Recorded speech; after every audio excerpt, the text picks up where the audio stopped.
ഹിസ്ബുള്ളയുടെ മുതിർന്ന കമാൻഡർമാരടക്കം 14 തലമുതിർന്ന നേതാക്കളെ വധിച്ചതിന് പ്രതികാരമായി ഒരു വലിയ തിരിച്ചടി ഹിസ്ബുള്ള നടത്തുമെന്ന് ഇസ്രായേൽ കണക്കുകൂട്ടുന്നു. ഒരു വലിയ ആക്രമണം തന്നെ ആയിരിക്കും എന്നാണ് കരുതുന്നത്. ഇതിന്റെ ഭാഗമായി ഇസ്രായേൽ സ്കൂളുകൾക്കും മറ്റും അവധി നൽകിയിരിക്കുന്നു. ഒപ്പം തന്നെ 10 പേരിൽ കൂടരുത് എന്ന ഒരു നിർദ്ദേശം മുൻപോട്ട് വെച്ചിരിക്കുന്നു.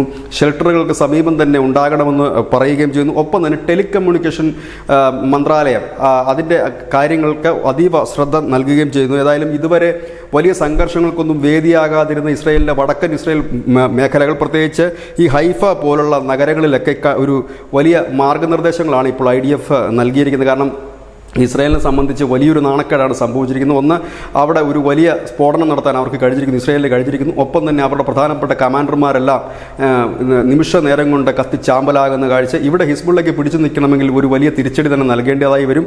ആ ഒരു അർത്ഥത്തിലാണ് 24 മണിക്കൂർ നിർണായകമായി മാറുന്നു എന്നാണ് IDF അതിനെക്കുറിച്ച് വിശേഷിപ്പിച്ചിരിക്കുന്നത്. ഏതായാലും ഒരു വലിയ പ്രത്യാക്രമണം ഹിസ്ബുള്ളയുടെ ഭാഗത്തുനിന്ന് ഉണ്ടാകും എന്നുള്ള ഒരു സൂചനയാണ് ഇപ്പോൾ പുറത്തു വരുന്നത്. ഒപ്പം തന്നെ ഇതൊരു വലിയ യുദ്ധത്തിലേക്ക്, ഒരു സമ്പൂർണ്ണ യുദ്ധത്തിലേക്ക് പോകുവാനുള്ള സാധ്യതകളും തള്ളിക്കളയുന്നില്ല IDF. News desk news India Malayalam.